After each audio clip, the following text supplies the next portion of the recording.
Welcome to Sardar Patel Memorial Lecture on Role of India in the New World Order. Vallabhbhai Patel was a political and social leader of India who played a major role in the country's struggle for independence and subsequently guided its integration into a united independent nation.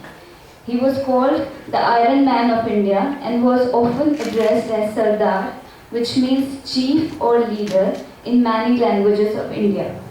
As we approach the birth anniversary of Sardar Patel, which falls on the 31st of this month, Think India at IIT Bombay felt it a fitting tribute to organize a lecture on Role of India in the New World Order. I welcome the speaker for the day, Professor R. Vaidyanathan from IIM-Bangalore. Sir, we are honored to have you here. I request Professor Neeraj to present a memento to Professor Vaidyanathan as a token of our admiration.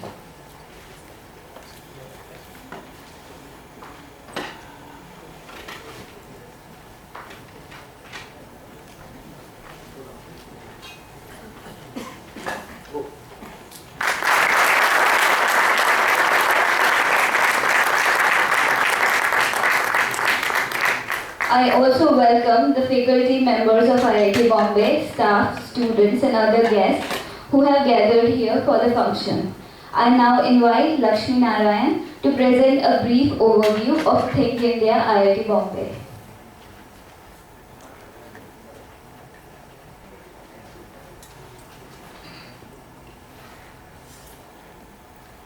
Good evening, everyone. I welcome you all for the Swargiya Shri Sardar Patel Memorial Lecture. I am thankful to Think India IIT Organizing Committee for giving me this opportunity.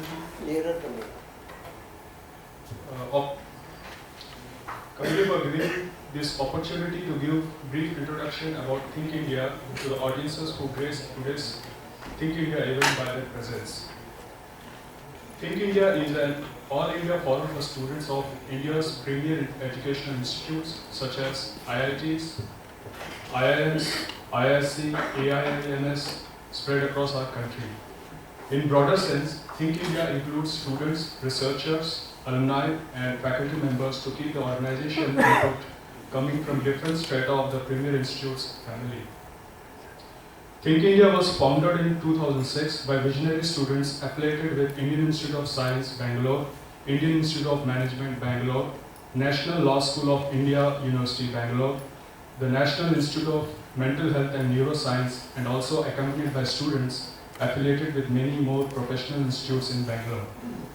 Their motivation being propagating Think India as an initiative to bring together the best talents in our country and to infuse in them a nation-first attitude. Think India originated as a result of students' interaction and desire to have a platform to work for the society, promoting nationalistic fervor and cause for the society. Think India organized 6 different workshops, conventions at different premier institutes in Bangalore, Coimbatore, Hyderabad, Chennai, Mysore and Bangalore as precursors of the first Think India convention held in January 2007. Objectives of Think India can be outlined as a forum for inculcating leadership qualities, promoting and sustaining India-centric thoughts, activities among intelligentsia, conceiving and promoting sustainable development of rural India, working for national interests, promote family values, and addressing intellectual inputs for environmental, cultural, and security needs of our country. Also, there is a social internship program floated by Think India called as Anubhuti. Anubhuti provides a platform for budding social reformers, dreamers, and entrepreneurs an opportunity to learn from the experiences of social leaders working at the grassroots. In association with many pioneering social organizations, this internship program aims to bring synergies among students of topmost institutes of India and purposes working for social change. Students from premier institutes take part in social internship and work under direct mentorship of experienced social workers at the project locations across India. Internship opportunities are announced twice a year, but students can intern anytime during a year. I conclude here and I thank each of you for taking time out of your busy schedule and being present here. Vande Mataram. Thank you, Lakshmi. I now invite Rakesh to present an introduction to the speaker. A very good evening to you all. It's an honor and privilege to introduce the speaker for the day, Professor R. Vaidyanathan. Professor R. Vaidyanathan is a faculty in the area of finance and control at Indian Institute of Management, Bangalore. His areas of interest are corporate finance, investments, portfolio management, risk management, and pensions. A person who describes himself as a teacher who is interested in learning. He was named one among the top 10 professors at all Indian Institutes of Management by Business Today magazine. A graduate of Loyola College, Madras, and a master's from Indian Statistical Institute, Calcutta. He obtained his fellowship from Indian Institute of Management, Calcutta, where he also taught for 4 years. He was a visiting Fulbright scholar at University of Illinois Urbana-Champaign, USA. He was also a visiting Fulbright scholar at the Georgia State University, Atlanta, and International Insurance Foundation at Washington, D.C. Professor Vaidyanathan has had the rare honor of receiving the prestigious Fulbright scholarship twice during his career. He is the founder chairperson of the Center for Capital Market and Risk Management at IIM-Bangalore. He is also a National Fellow of Indian Council for Social Science Research.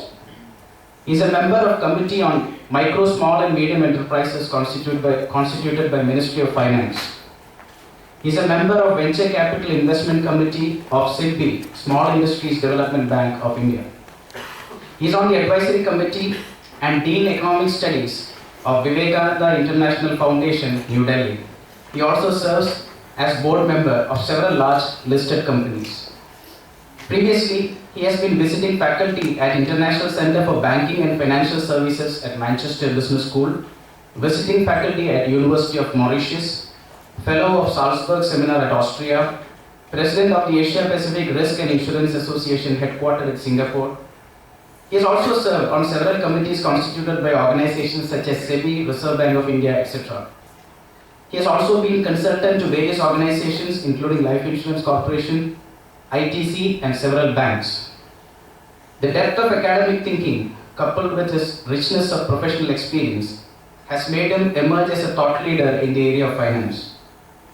He has published a number of articles in India and abroad on corporate finance and capital markets. His recent book titled India-IIT, about unincorporated sector in the Indian economy, published by Tata Westland, has been received by policy planners and the market. This particular book is available right outside this hall. Professor Vaidyanathan has consented to personally autograph each copy of that book purchased from the stall. He has also published a book on pensions, Facing the Future, in collaboration with ING Global, published by Tata McGraw-Hill. He is working on a book on black money and tax havens and India's wealth abroad. Ladies and gentlemen, without further delay, I invite Professor R. Vaidyanathan to grace the stage and enlighten us with his lecture on Role of India in the New World Order. Thank you.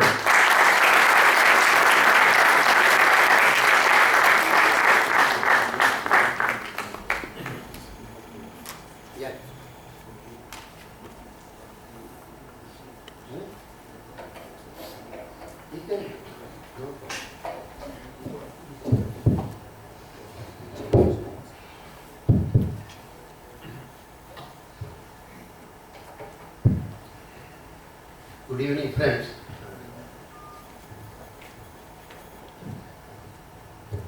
Professor Robert and various other friends, earlier students of mine. It's indeed a great honor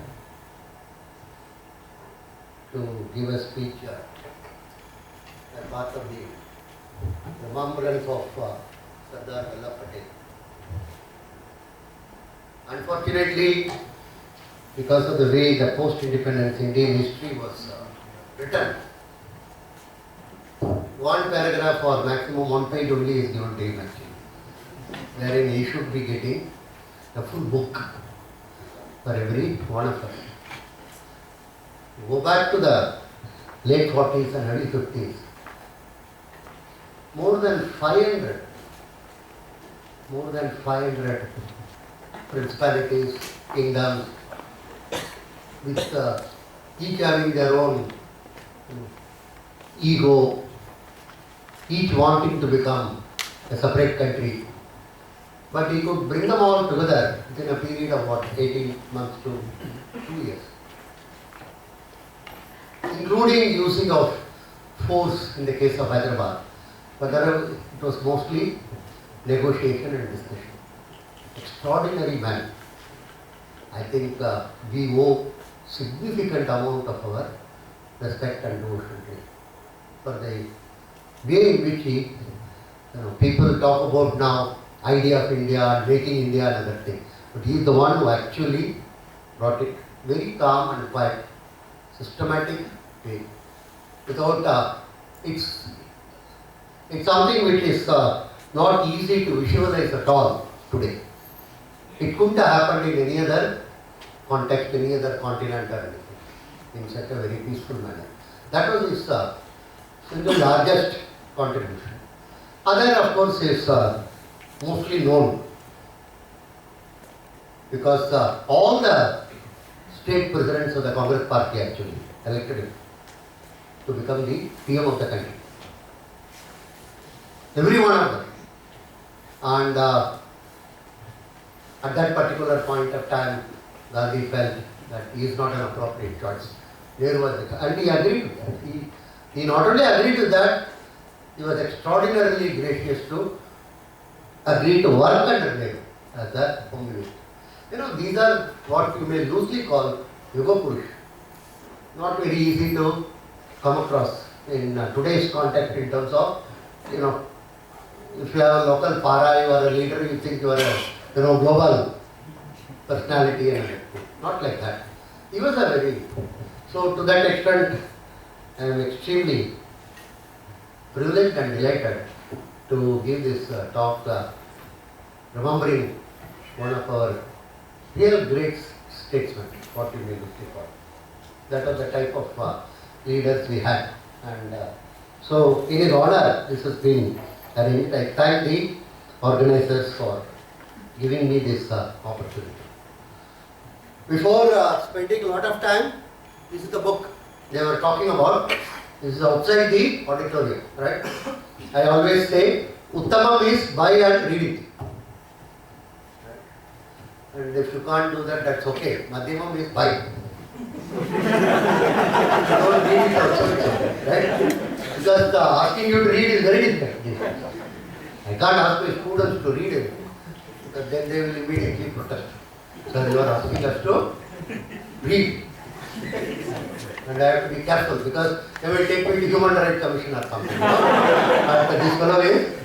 So it's all very tricky days. To be a teacher now is not very easy. Language is different, mechanics are different. Other day one student was delayed in submitting a report. So I told earlier you were very prompt. What has happened? Why have you become lazy? He says, don't call me lazy, sir. That is not the word to use. I am differentially motivated. Everything is now a spin. Normal words are no more in use. Anyhow, so Madhyamam is you buy. Of course, Adhamam means you don't buy, you don't read, it's all right. Anyhow, that's beyond that one could not tell. Now, what is this global crisis? See, in 1999, 2000, there was a major crisis in countries like Thailand, Indonesia, South Korea, to some extent Philippines, but not in Malaysia. That was called Asian financial crisis. Good enough. 2005-06, there was a crisis in Argentina, Chile and Peru, Paraguay, not so much in Brazil. That was called Latin American financial crisis. And so much literature came out, many of us got promotion, assessment and other things based on those papers on Asian and Latin American financial crisis. And now there is a crisis in Ireland, Greece, Portugal, Spain. It is gone into UK as well as to France and Germany. And this is called global financial crisis. Something very much to think about. When something happens in Asia, it's an Asian crisis. Something happened in Latin America, it's a Latin American crisis. Something happens in these 6-7 European countries, it's called global crisis. And we also feel we are part of it because we are now globalized, right? So we are also in crisis. So it is not, we gave actually, you should remember, in 2010, Manmohan Singh government gave $1 billion US, 1 billion for them to overcome this crisis. Believe me. We gave it as a grant. We were to give another 3 billion. Fortunately, the government got changed and $1 billion US at that point of time was 1% of our GDP. Not only we gave for them to overcome the crisis, they didn't, there was no newspaper headlines, nothing about India giving 1 billion for them to overcome the crisis. One small news item came in, I think, Le Monde, if I remember correctly. It made it appear actually that we were privileged to give this money. The evenings, night, some beggar comes and some extra food is available at duty. He says, suppose, sir, you are very privileged to give it to me. Same way they treated us. So very, very interesting thing actually. Now, the crisis is this. In the year 1990, which is not very far away, the global picture was 36% had emerging market at the global share of the GDP. 51% were G7. I think most of you would have heard by now about G7. Now it has become G20. Because when you are in crisis, what do? You increase the size of the group. Very simple. If you are doing a project, if you are confused, what do? Add more. Because per capita blame will come down. If you are doing well, subtract 10 people. Same thing has happened. G7 has become G20. But G7 is the main dining table still. Let's be very clear about it. Our PMs attend these meetings and one stool is kept and main table is only G7. And their share today is 36%. And the emerging market, primarily the emerging markets are India, China, Brazil and Indonesia. In terms of pure numbers, pure size and number. These are the 4 major emerging markets. And plus other things are 52%. And this is the nature of the crisis. So this is not a global crisis, this is a G7 crisis. Or if you want to put it colorfully, it's an Anglo-Saxon crisis. Nothing to do with the global crisis. Why this has come about, we will come to that. So one of the major studies Angus Madison has done up to 2008, for every century he studied about the nature of the share of global income by various countries. For every century starting with Christian era. He found till 1820, India and China had 50% of the global GDP. Every century, 14th century, 15th century, 16th. And 1820 it started declining. Both due to colonialism and due to industrial revolution. So what started declining in 1820, we can surmise that getting reversed in 2020. The 200 years of G7 is over. Somebody in 2008, I remember, interviewed me, one of the business channels. How long it will take to overcome the crisis? I told, what crisis? Sir, you are talking like this. You are all in. Oh, you are talking about this. How long? I told 40 quarters. That girl was very sharp in mathematics. 40 by 4, 10. Immediately she asked. 10 years you are telling. Yes, 10 years it will take. After that, no business channel ever came to me. This fellow is a dangerous. Because everybody is talking about greens, shoots, improvement. Very recently somebody came, BBC Business Channel, they asked, I told 80 quarters. This girl was also very sharp. 80 quarters means 20 years it will take for them to recover. I told, look, I am a teacher. And by and large, we are very polite. Even if a student scores 5 out of 100, I will say, scope for improvement. Because 5 become 10 means 100%. Right? So we never say that. So basically it will not. 80 quarter, we are just mentioning it as a time frame. That's all. It is not going to recover. So the first and foremost is we have to internalize inside our brains, because our umbilical cords are linked to the West, whether we like it or not. We are genetically wired to the West. Look east, they say, you will look east, but you are wired to the West. Right? It's a very, nothing top secret or anything.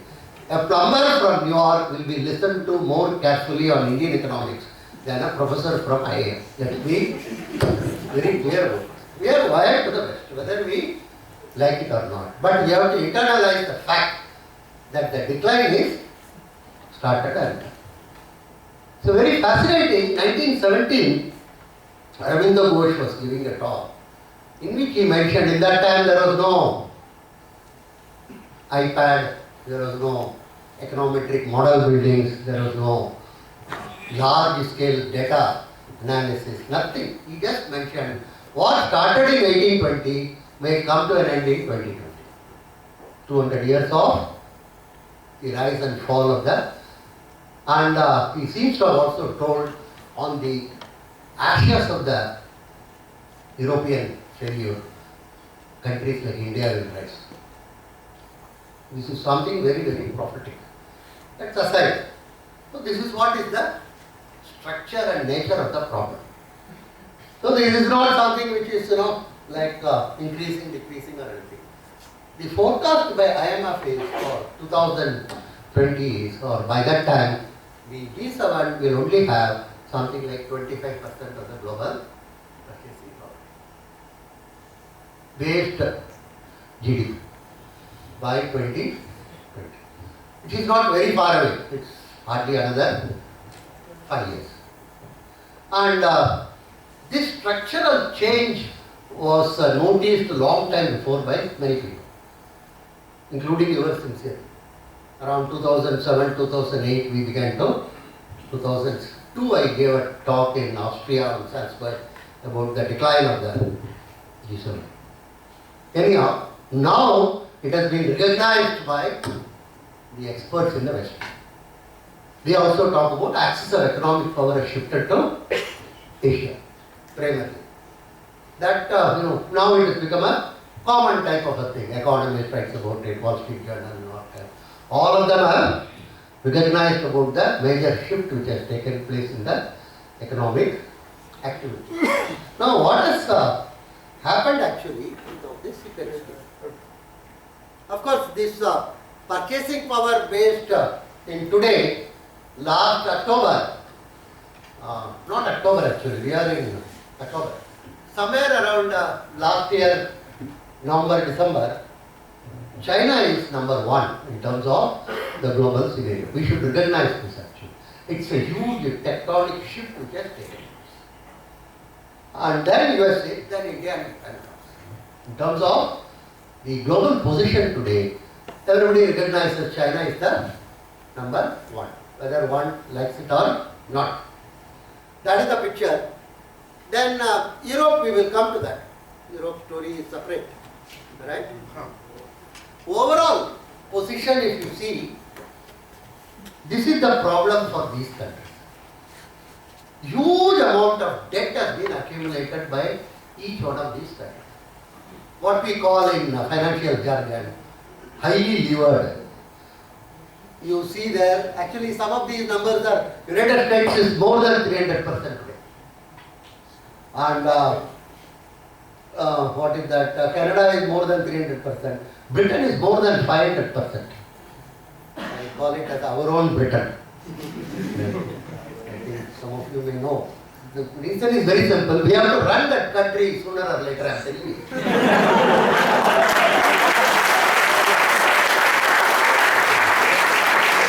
Believe me, all of you should be ready to do that dirty job, right? They will have it all. Already substantial portion of their national health scheme, pension, insurance, all are done from Hyderabad, Pune and Bangalore. That means you don't have to, nowadays I know, IIT gathering I don't have to tell what it means to run a system. The only thing pending is the budget process, completely. Right? That also they will ask us to take care. They are in very bad shape, I am telling you. What is left is only the Buckingham Palace, and amount of pride they have got, phenomenal. We don't even recognize this anyhow. So all these are huge amount of debt. When you say country's debt, basically there are three broad categories of debt. Government debt, all of us recognize what is called sovereign debt. Other is the corporate or companies. And third is the household debt. Government debt, in a sense, is not a big issue because every government has access to the Nasi press of their country. You can print 3 times, 4 times, over time. So government debt, in financial jargon we say, is riskless. It will not be dishonored. It will always be paid. You can print notes and pay. No problem. But inflation, they are separate issues. But basically government debt is, as far as the government is concerned, it can always meet the obligations. Corporate debt, everybody knows, finally it devolves to the bankers. Big corporates borrow from banker and then after some time they say, you have to think about it another. And then the bank have their own mechanics of categorizing. If you borrow 60 lakh to buy a flat in Bombay 60 lakh, you may not get it. Right? I don't know. You may get a charge or something. You get from the banker the loan and every month you have to discuss with your wife how to pay the EMI. Right? Month after month, cut this expense, cut that expense. Right? But if you borrow 600 crore, who will be worried? He will ring up my wife. How is Professor? How is it? You know the gentleman from my city, happily going around, Rajya Sabha member to boot it. He went into 2 product lines, both of them take you high, but how to know it, right? He works something, God knows. Some people say 6,000 crores, some he says, I don't know. What is this here? So the corporate debt finally devolves on the bankers. The bankers all rush. Newspapers advertise, to rescue this company, that company. Not to rescue the company, to rescue themselves. The bankers. So that is what is there. And finally government, of course, bankers being bankers, even in US, when all the big corporates failed in the 2008, finally government stepped in, actually. The United States government stepped in to fund it. But the third debt is the most devastating debt. That is the household debt. That is the household debt, which doesn't have any easy solutions or future.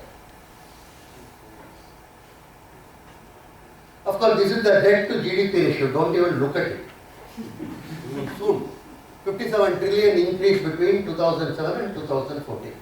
Now the total is of the order of something like 200 trillion. 200 trillion. Of this household debt is the